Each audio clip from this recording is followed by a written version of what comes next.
అనుకోకుండా అరుణాచలం అయితే వచ్చిన. సో ఇక్కడ ఇప్పుడే రూమ్లో ఫ్రెష్ అప్ అయినా పోతున్నా. సో అరుణాచలం గిరి ప్రదక్షిణ మొత్తం చేద్దాం, చెప్తాను నాకు తెలిసిందైతే.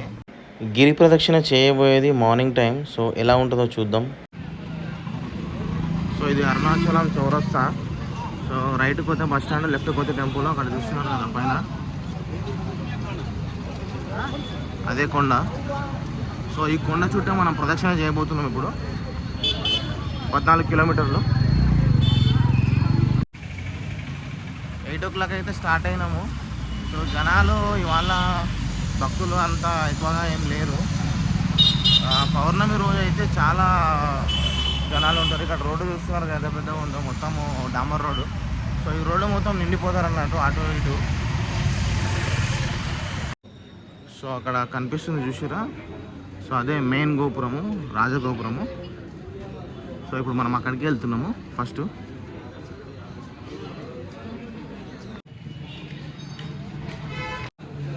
సో టిఫిన్ చేద్దామని చెప్పి టిఫిన్ సెంటర్లో అయితే వచ్చి కూర్చున్నాము.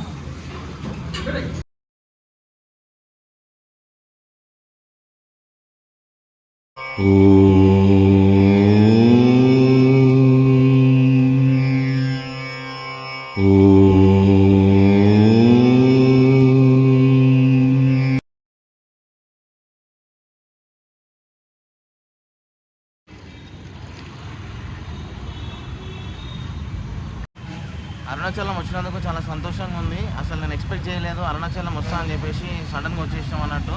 సో ఇక్కడ నేనైతే ఇప్పుడు టెంపుల్ ముందరనే ఉన్నాను ఎగ్జాక్ట్గా, ఇక్కడ నుంచి అన్నట్టు గిరి ప్రదక్షిణ స్టార్ట్ అవుతుంది. సో వెనకాల కనిపిస్తుంది కదా, ఇది మండపము. దీని వెనకాల కనిపిస్తుంది రాజగోపురము. సో మనం గిరి ప్రదక్షిణ ఎక్కడి నుంచి అయితే స్టార్ట్ చేస్తామో మళ్ళీ అక్కడనే ఎండ్ చేయాలి. సో అక్కడ ఎండ్ చేసిన తర్వాత ఈ మెయిన్ టెంపుల్ కనేసి వస్తారు. మొత్తానికి గిరి ప్రదక్షిణ అయితే స్టార్ట్ చేసాము. రోడ్డు పైన వెహికల్స్ తిరుగుతుంటాయి. జనాలు గిరి ప్రదక్షిణ చేసే వాళ్ళు గిరి ప్రదక్షిణ చేస్తుంటారు. అంటే ఇప్పుడు భక్తులకు అయితే సపరేట్ దారి, ఫుట్పాత్ లాంటిది అట్లా ఏముండదు. అందరికీ కామన్ రోడ్డే, మొత్తం మెయిన్ రోడే. ఇక్కడ చూడొచ్చు మీరు.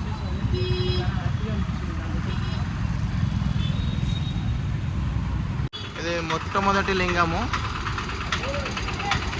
ఇంద్రలింగం. సో లోపలికి వెళ్దాం మనము. ఇంద్రలింగం వచ్చేసి ఎందుకు పూజిస్తారు అని అంటే, ఆయుష్ పెరుగుతుంది, మంచి జరుగుతుంది అనే నమ్మకంతో ఇంద్రలింగాన్ని పూజిస్తారు. అండ్ ప్రతిష్టాపన చేసింది ఇంద్రుడు ఇంద్రలింగాన్ని. సో మేజర్గా ఏమంటే ఆరోగ్యాలు ఎటువంటి ఇబ్బందులు లేకుండా ఉంటామంట ఈయన పూజిస్తే. సో మేమైతే దర్శనం చేసుకున్నాం. మీరు కూడా ఒకసారి దర్శనం చేసుకుంటే వచ్చిన అరుణాచలం వచ్చినప్పుడు. ఇంకోటి దారిలో అయితే మనకు సాధువులు అండ్ భిక్షువులు చాలా అంటే వేల సంఖ్యలో కలుగుతూ ఉంటారు. వాళ్ళు చాలా డిమాండ్ చేస్తుంటారు, మనకైతే వెంబడి పడుతుంటారు మనకు. ఎందుకంటే మీరు చిల్లర ఎక్కువ మెయింటైన్ చేసుకొని రావాల్సి ఉంటుంది పైసలు. ఈ గిరి ప్రదక్షిణ చేయాలనుకునే వాళ్ళు కంపల్సరీ చేంజ్ మెయింటైన్ చేస్తే బెటరు. ఇంకోటి గిరి ప్రదక్షిణ ఇక్కడ ఒక్కొక్క రోజు ఒక్కో విశిష్టత ఉంటుందంట. సో శనివారం ఒకలాగా, ఆదివారం ఒకలాగా, సోమవారం ఒకలాగా, సో అలా పౌర్ణమి అలా ఒకలాగా, అలా విశిష్టత చాలా ఉంటుందంట. సో దాన్ని బట్టి ఆ భక్తుల జనాభా కూడా అధిక సంఖ్యలో ఉండడం జరుగుతుంది. సో సెకండ్ లింగం వచ్చేసి అగ్నిలింగం. సో ఇప్పుడు అక్కడికి వెళ్తున్నాము. సో దారిలో అయితే మనకు ఒక చౌరస్తా వస్తుంది. చౌరస్తా నుంచి రైట్కి తీసుకోవాలి. రైట్కి తీసుకున్న తర్వాత రాంగ్ రూట్లో స్ట్రైట్ అట్లా నడుచుకుంటూ వస్తుంటే రైట్ సైడ్ ఉంటుంది. అంటే మిగతా లింగాలన్నీ ఎడమవైపు ఉంటే ఈ అగ్నిలింగం మాత్రం కుడివైపునకు ఉంటుంది. ఒక ప్రతిష్టత ఉంది ఈ కుడివైపుకున్న లింగానికి. ఇంకోటి నడవలేని వాళ్ళు దారిలో ఆటోలకి కూడా పోవచ్చు. మొత్తం 8 లింగాలను తిప్పడానికి ఆటో వాళ్ళు 600 రూపాయలు తీసుకుంటారు. సో ఆటోలో వెళ్తే ఒక 1.5 hour 2 hours 8 లింగాలను దర్శనం చేసుకోవచ్చు. చూస్తున్నారు కదా, మనము కొండ చుట్టూ తిరుగుతున్నాం అన్నట్టు. అగ్ని తీర్థం. సో అగ్నిలింగం యొక్క ఇది గుండం అన్నట్టు. సో ఇందులో పాతకాలం నాటి కట్టడం ఉంది, ప్లస్ దాంతోపాటు వాటర్ చాలా బాగున్నాయి లోపల. మొత్తానికి అయితే సెకండ్ లింగం దగ్గరికి అయితే వచ్చినాం. ఇది కొంచెం లోపలికి ఉంటుంది.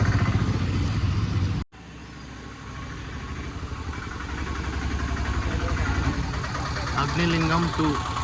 సెకండ్ లింగం అగ్నిలింగం దర్శనం ఇప్పుడే కంప్లీట్ అయిపోయింది. సో ఈ లింగం విశిష్టత ఏంటంటే అంటే ధైర్యాన్ని ఇస్తుంది. ప్లస్ ఇంకోటి ఏదైనా ఏమన్నా జబ్బులతో ఎవరైనా బాధపడుతుంటే వాళ్ళు వాటి గురించి మొక్కుకోవడం కానీ, సో నమ్మకం అన్నట్టు అంతే. సో చూస్తున్నారు కదా, దారి పొడవునా మనకు అంబ్రెల్లాలు, సాక్సులు, సో ఇట్లా మనకు అమ్ముతుంటారు అన్నట్టు. ఎందుకంటే కొంతమంది ఇక కాళ్ళ నొప్పులు, నడవలేని వాళ్ళు, ఎవరైనా ఎండలో ఎండ కొడుతుంది అనుకునే వాళ్ళకు అంబ్రెల్లా, కాళ్ళకు నొప్పులు అవుతున్న వాళ్ళు అనుకునే వాళ్ళు, స్టిల్ నడవాలనుకునే వాళ్ళకు సాక్సులు వేసుకుని నడవడము. సో కొన్ని సేఫ్టీ ప్రికాషన్స్ అయితే ఇక్కడ రోడ్డు పొడవునా మనకు అమ్ముతూ ఉంటారు. ఇక ఇష్టమైన వాళ్ళు కొనుక్కొని ఆ విధంగా కూడా 8 లింగాలను దర్శనం చేసుకోవచ్చు. సో దారి పొడవునా వేల సంఖ్యలో ఈ 8 లింగాలు కాకుండా వేల సంఖ్యలో చాలా టెంపుల్స్ ఉంటాయి. చాలా అంటే చాలా టెంపుల్స్ ఉంటాయి. సో మీకు టైం ఉంటే వాటిని కూడా దర్శించుకోండి.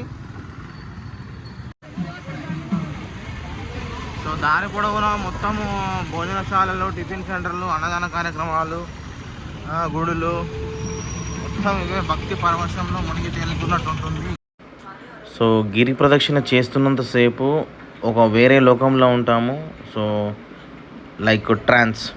దారిలో మనకు రమణ మహర్షి ఆశ్రమం వచ్చింది. సో లోపలికి అయితే వెళ్ళి రమణ మహర్షి సమాధిని దర్శనం చేసుకున్నాము. సో అందులో చాలా పవిత్రతగా యోగా, మెడిటేషను, ఇతర ప్రదేశాల నుంచి వచ్చిన వాళ్ళు చాలామంది కనిపిస్తున్నారు. దాంట్లో అందరు చాలా ఒక మెడిటేషన్ లాగా యోగాలో ఉన్నారు వాళ్ళు కదలకుండా. లోపలైతే నాకు మంచిగా ప్రశాంతత మంచిగా అనిపించింది. 1 కిలోమీటర్కి ఒకటి టాయిలెట్స్ అయితే ఉంటాయి రోడ్ పైన. సో అవి పబ్లిక్ అయితే యూజ్ చేసుకోవచ్చు. అన్ని ఫ్రీ టాయిలెట్సే ఉంటాయి. సో నీట్గానే ఉంటాయి అన్నీ. సో ఇది మొత్తము గిరి ప్రదక్షిణ కంప్లీట్ చేయడానికి మినిమము 5 to 6 hours పట్టేటట్టుంది. చూస్తున్నారు కదా, సో నడక మార్గం గుండా కనిపించే కొండ ఇదే. ఈ కొండ చుట్టే మనం తిరుగుతున్నాం కూడా. సో ఇట్లాంటి సాధువులు కొన్ని వేల లక్షల మంది కనిపిస్తుంటారు. సో మీరు చూడండి, మీకు వీలైతే కనుక వాళ్ళకు 5 రూపాయలు, 10 రూపాయలు ఎంతో కొంత మీకు సాధ్యమైనంత వరకు వాళ్ళకు ఇచ్చుకుంటూ వెళ్ళండి. ఎందుకంటే ఎన్నడూ నేను ఎక్కడ చూడనటువంటి సాధువులను ఇక్కడ రోడ్లపైన చూస్తున్నాను. సో అరుణాచలంలో ఫస్ట్ టైం నేను ఇంతమందిని చూస్తున్నాను సాధువులను.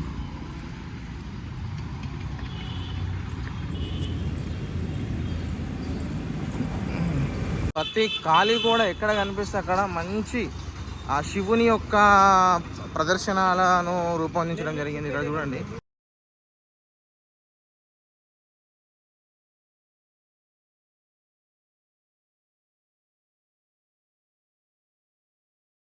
ఒక అన్య దేశస్తులైనటువంటి ఒక మహిళ మా పైన ఆగ్రహం వ్యక్తం చేసింది. మేము ఆ ఆగ్రహం ఎందుకోసం వ్యక్తం చేసిందో మాకైతే అర్థం కాలేదు. మేమైతే గిరి ప్రదక్షిణ చేస్తున్నాము, యూ పీపుల్ ప్లీజ్ గో అని చెప్తుంది.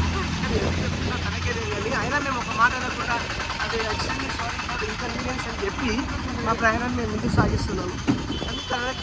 సో యమలింగం ఒక 4 కిలోమీటర్స్ నడిచిన తర్వాత 3వ లింగం దగ్గరకు వచ్చినాము, యమలింగం.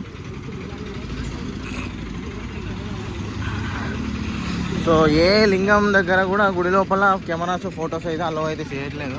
3వ లింగం అయినటువంటి యమలింగాన్ని దర్శనం చేసుకున్నాము.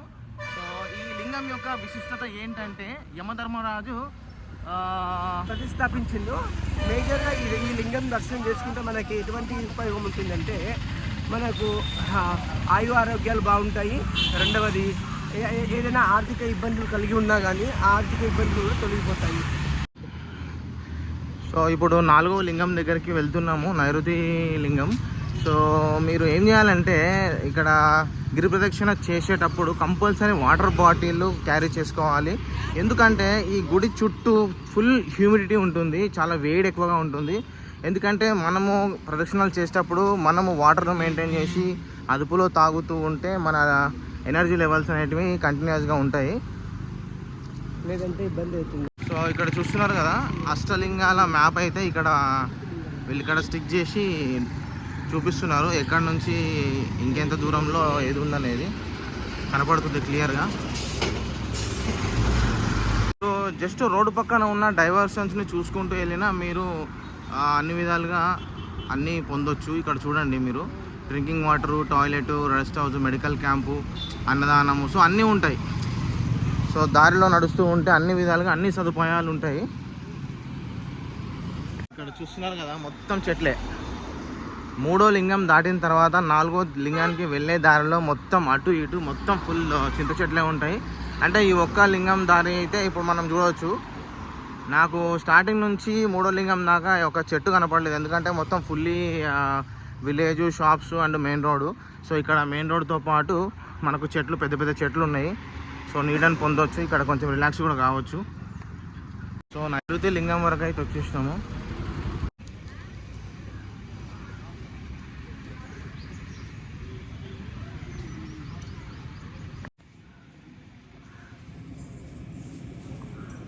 ఇప్పుడైతే నైరుతి లింగం దర్శనం అయితే చేసుకున్నాము. సో నైరుతి లింగం వచ్చేసి అరుణాచలానికి నైరుతి వైపున ఉంటుంది. అండ్ దీని విశిష్టత వచ్చేసి సో ఎటువంటి భయాందోళనకు గురి కాకుండా అండ్ అనారోగ్య సమస్యలు ఏమున్నా కానీ చెడు ప్రభావాలు కూడా ఏం జరగకుండా ఉంటాయని భక్తుల నమ్మకం. అన్నమలై టెంపుల్కి అయితే వచ్చేసినాము.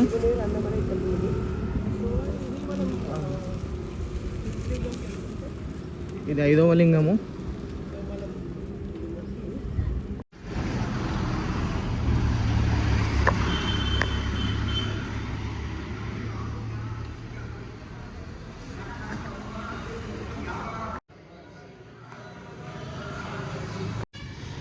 సో అక్కడ కనిపిస్తుంది చూసారా పైన కొండ, అక్కడ దీపం తిరువన్నామలై లింగం దగ్గర దాకా కనిపించేటటువంటి లింగం ఇది. సో మేము స్టార్ట్ అయింది 8 o'clock స్టార్ట్ అయినాము. సో ఇప్పుడు టైం వచ్చేసి 11 అవుతుంది. ఇప్పటి వరకు అయితే 5 లింగాలను దర్శనం చేసుకున్నాము. సో మాకైతే ఎన్ని వాటర్ తాగినా కానీ మొత్తం చెమట రూపంలో మొత్తం బయటికి వెళ్ళిపోతుంది. అంత వేడి అంటే వేడి, అంత వేడి ఉంది. ఎండ కూడా జబర్దస్తు కొడుతుంది. సో కొబ్బరి బొండం అయితే తాగుదాం. ఇక్కడ మనకైతే జాగా అయితే చేసి కానీ కూర్చోనికే నిలబడే తాగాల్సి వస్తుంది. ఇవి ఎట్లా 30? తెలుగు తెలుగు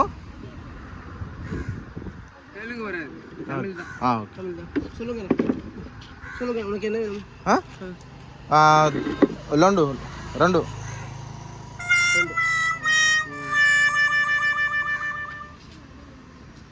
ఒన్నో ఎన్నో मतलब एक 20 రూపాయ 30 రూపాయ అదిదా 20 రూపాయ లేదా వీడిది కట్ చేసి వెళ్ళి అన్నా అదిదా 20 రూపాయ ఇది 30 రూపాయ మనకి ఎంత వేదం ఇది వేదమా అది వేదమా 20 రూపీస్ కావాలా 30 రూపీస్ కావాలా? మనకు పానీ ఎక్కువగా ఉండాలి. పానీ ఫుల్ తన్ని ज़्यादा रहना తని. ఓకే. సో మాకు తమిళ్ చక్కగా రాదు, వాళ్ళకు తెలుగు చక్కగా రాదు. సో మేము అతలకుతలం అవుతున్నాం అన్నట్టు. వాళ్ళకి సమజ్ చేయనికే, మేము సమజ్ కానికే. సో కొబ్బరి బొండాలు అయితే చాలా ఫ్రెష్గా పచ్చగా ఉన్నాయి. కొబ్బరి బొండము 30 రూపాయలు, ఒక 2 గ్లాసులు అంత వచ్చినాయి వాటర్ అయితే. మరి నయమే, ఇక్కడ చాలా తక్కువ రేటు. సో ఇది యాక్చువల్లీ టూరిజం ప్లేస్, చాలా అన్ని ఏది ఉన్నామన్నా చాలా కాస్ట్లీ ఉన్నాయి. మరి ఇది కొబ్బరి బొండం మాత్రం చాలా వెరీ చీప్గా ఉన్నాయి. ఓకే, ఇక్కడైతే కొబ్బరి బొండాలు అయితే బాగా తాగొచ్చు, టేస్టీ ఉన్నాయి, మంచి ఫ్రెష్గా ఉన్నాయి వాటర్ అయితే. సో అక్కడ హైదరాబాదు అక్కడ కంపేర్ చేసుకుంటే 50 రూపాయలు, 1 రూపాయి కూడా తక్కువ అయ్యారు. అలా నీళ్ళు ఉంటాయో ఉండయో కూడా డౌట్ఫుల్లే. సో అదన్నమాట.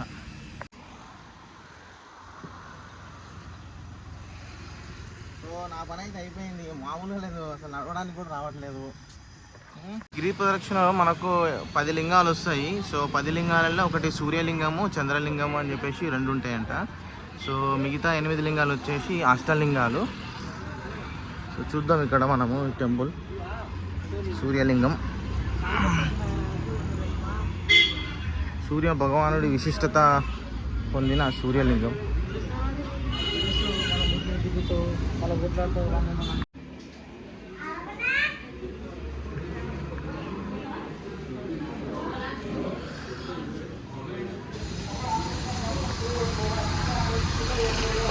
తిరువన్నమలైలో విగ్రహాలను చెక్కడం అనేది చాలా ఫేమస్ అంట. సో రాతి విగ్రహాలను ఇక్కడ చూడొచ్చు. మేము దారిలో వస్తుండగా చాలా ప్లేస్లలో పెద్ద పెద్ద విగ్రహాలు రాతితో చెక్కడం జరిగింది. సో చాలా అంటే చాలా బాగా చెక్కుతున్నారు ఇక్కడ. చాలా ఫేమస్ అనుకుంటా ఇక్కడ మొత్తం.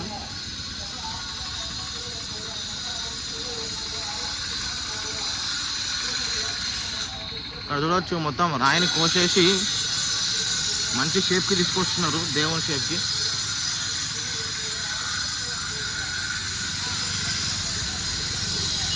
చూస్తుంటే సగం చెక్కబడింది. ఇది సేమ్ రూపం వచ్చేసి హనుమంతుడి గద అండ్ హనుమంతుడి రూపం కనపడుతుంది. ఇంకా పూర్తిగా చెక్కలేదు అనుకుంటాను. మనం వెళ్తుంటే వెంకటేశ్వర స్వామివి పెద్దవి పాదాలు చూడొచ్చు.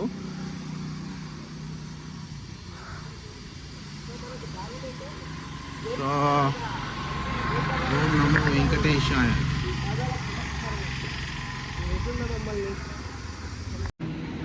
ఈ కనిపిస్తున్న కొండ చుట్టే మనం తిరుగుతున్నాం అన్నట్టు.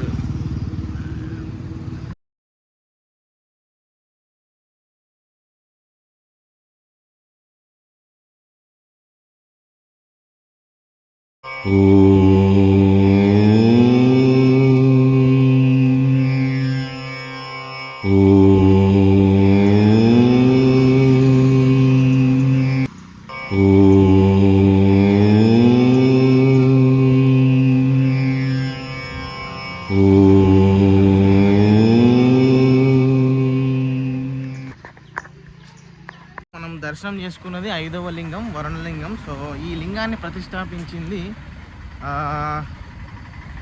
వరుణుడు. ఈ లింగం విశిష్టత వచ్చేసి నీటి సమస్యలు రాకుండా ఆరోగ్యంగా ఉండడానికి అందరూ మొక్కుతారు. సో నెక్స్ట్ అయితే మనము ఇంకా సగం కంటే కొంచెం ఎక్కువ దూరం వచ్చాము. ఇక మిగిలిన దూరానికి వెళ్తున్నాము. సో బాగా టైర్డ్ అయినాము. కొంచెం కాళ్ళు పెయిన్ అనిపిస్తే మేము ఇక మసాజ్ సెంటర్లో కూర్చున్నాము. కాళ్ళ మసాజ్. మనకు ముందులా నంది మనము నడక మార్గాన వెళ్తున్నప్పుడు చాలా అంటే చాలా టెంపుల్లు చాలా విశిష్టతోని కూడుకున్నట్టు డిజైన్ చేయడం జరిగింది. సో చాలా ఇంట్రెస్టింగ్ ఉంటాయి టెంపుల్స్ డిజైన్స్ అండ్ ఆర్కిటెక్చర్స్ చాలా బాగా చేసారు. ఇప్పుడు కనిపిస్తుంది చూడండి మొత్తము కంప్లీట్ కొండ. అక్కడ నుంచి స్టార్ట్ అయ్యి చాలా పెద్ద కొండ ఇది అయితే. సో వాయులింగం టెంపుల్కి వచ్చేసినాము. సో ఇది 6వ లింగం, 6వ అష్టలింగం. సో లోపలికైతే వెళ్దాం. మనము లోపలికి వెళ్ళి దర్శనం చేసుకొని ఈ లింగం యొక్క విశిష్టత తెలుసుకొని చెప్దాము.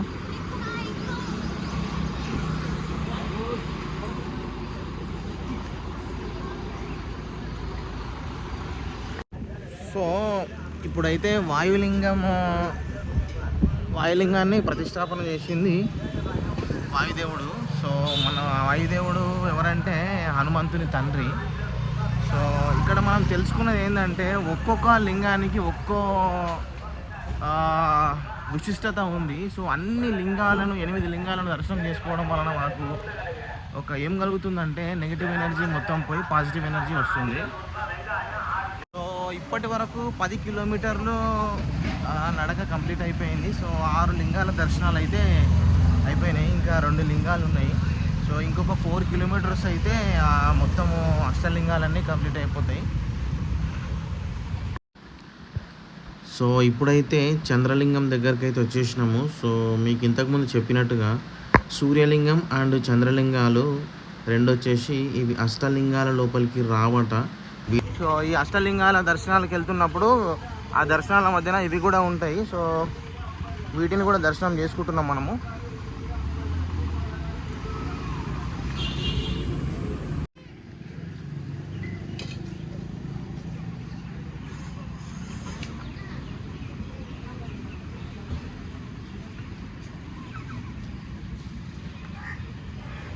సో ఈ లింగాన్ని చంద్రుడు ప్రతిష్ఠించాడు. టెంపుల్ని ఒక లుక్ అయితే వేద్దాము.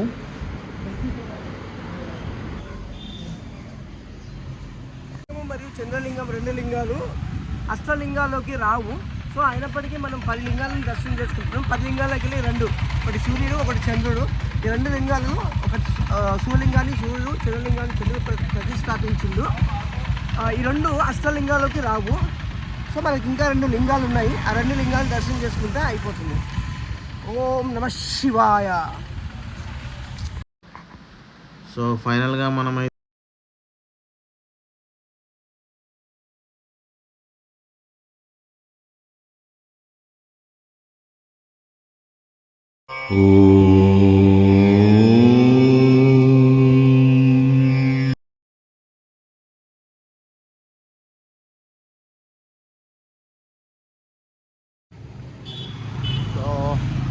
కుబేరలింగం దర్శించుకుందాం లోపలికి వెళ్ళి.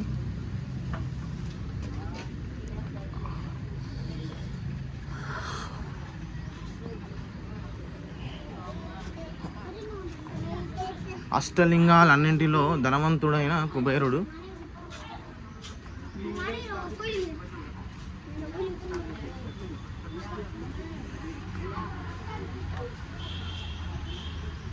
సో ఈ టెంపుల్ ఎంట్రన్స్లో షెడ్ మంచిగా వేసారు. సో మిగతా టెంపుల్స్ అన్నిటితో కంపేర్ చేస్తే ఈ టెంపుల్ లోపలికి కొంచెం ఎంట్రన్స్ బాగుంది.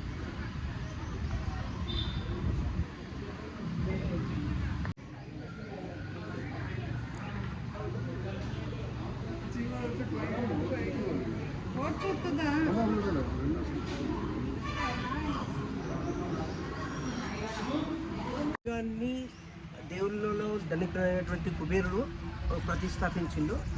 సో ఇక్కడికి రావడం వల్ల మనకి ఏమి ఉపయోగం అంటే, ఇక్కడ మనం పూజించడం వల్ల ఏమి అంటే, మనకి ఎటువంటి ఆర్థిక ఇబ్బందులు ఉన్నా కానీ ఆ ఆర్థిక ఇబ్బందులు తొలగిపోయి మనం మంచిగా ఉంటామని నమ్మకం ఉంది కుబేరుడు. సో కుబేరలింగం మిగతా లింగాల కంటే చాలా పెద్దగా ఉంది టెంపుల్ కూడా. సో కుబేరుడు అంటే ఇక రిచ్. సో ధనవంతుల టెంపుల్ ఎట్లుంటుంది అన్నట్టు కొంచెం పెద్దగా ఉంది మిగతా టెంపుల్ లాగా. సో ఇక్కడి వరకు అయితే ఇప్పటి వరకు 12 కిలోమీటర్లు అయితే నడక సాగింది. సో నెక్స్ట్ ఇంకొక లింగం ఉంది. సో లాస్ట్ లింగం. సో ఇంకొక 2 కిలోమీటర్స్ ఉంది నడిచేది. సో ఇది చూస్తున్నారు కదా, ఇది మోక్ష మార్గం. సో 7 లింగాలు దాటిన తర్వాత మధ్యలో ఉంటుంది ఇది. సో ఇక్కడ ఏంటంటే, ఈ మోక్ష మార్గం ద్వారా ఎంతటి లావు వారైనా సరే వాళ్ళు బయటికి వస్తారు. చూడడానికి సన్నగా ఉంది కానీ వాళ్ళు ఎంతటి లావు వారైనా సరే ఇందు నుంచి బయటికి వస్తారు. ఓం నమ శివాయ. ఓం నమ శివాయ.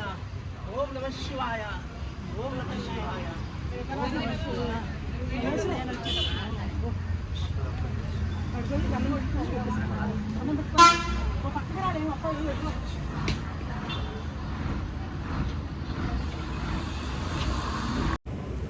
ఓం నమ శివాయ. ఓం నమ శివాయ. ఓం నమ శివాయ చెప్పాలి, గట్టిగా చెప్పాలి, మళ్ళీ చెప్పాలి, తిరిగి చెప్పాలి. మొక్కు ఆ పైన ఇంటికి అరుణాచలేశ్వర మొక్కు. ఓం అరుణాచలేశ్వరాయ నమః. బ్యాక్ సైడ్ ఇది కనిపిస్తుంది కదండి, ఇదే అండి మోక్ష మార్గానికి దారి. సో ఇక్కడ నుంచి బయటికి వచ్చినామంటే మన మోక్షంకి పొందినట్లే అని మన జనాల నమ్మకము. 8వ లింగంకు వెళ్ళే దగ్గర మనకు ఒక టర్నింగ్ వస్తుంది. ఈ టర్నింగ్ నుంచి మనం రైట్కి తీసుకుంటే ఈశాన్య లింగానికి వెళ్తాము. సో మొత్తానికి అష్టలింగాలలో లాస్ట్ లింగానికి వచ్చేసినాము. సో ఈశాన్య లింగం. సో లోపలికైతే వెళ్ళి దర్శనం చేసుకొని వస్తాం. వచ్చిన తర్వాత ఆ లింగం ప్రతిష్టత ఏంటి, విశిష్టత ఏంటి అనేది తెలుసుకుందాం.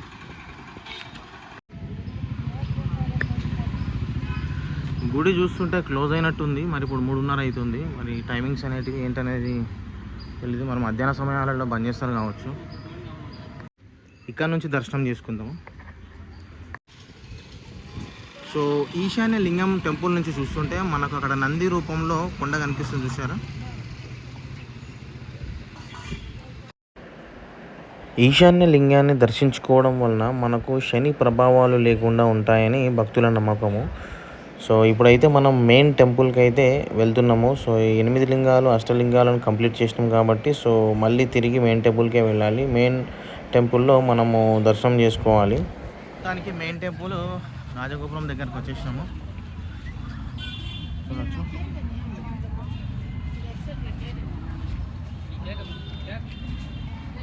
సో లోపలికి వెళ్ళి దర్శనం చేసుకొని వస్తాము.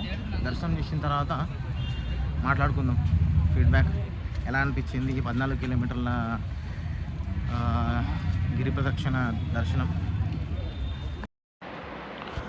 భక్తులు చాలా అంటే చాలా తక్కువలో ఉన్నారు. ఇక్కడ చూడొచ్చు మీరు. నేను అసలు ఎక్స్పెక్ట్ చేయలేదు మరి ఇంత తక్కువగా ఉంటారని చెప్పేసి. సో దర్శనం అయితే ఎంత టైం పడుతుంది అనేది చూద్దాము. మరి లోపలికైతే వెళ్తున్నాను.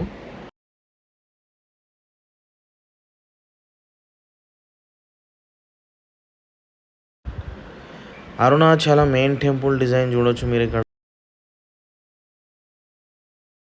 చిన్నగా గ్లాస్ లాగా కనిపిస్తుంది చూసారా, అది జ్యోతి. ప్రతి పౌర్ణమికి జ్యోతి వెలుగుతుంది.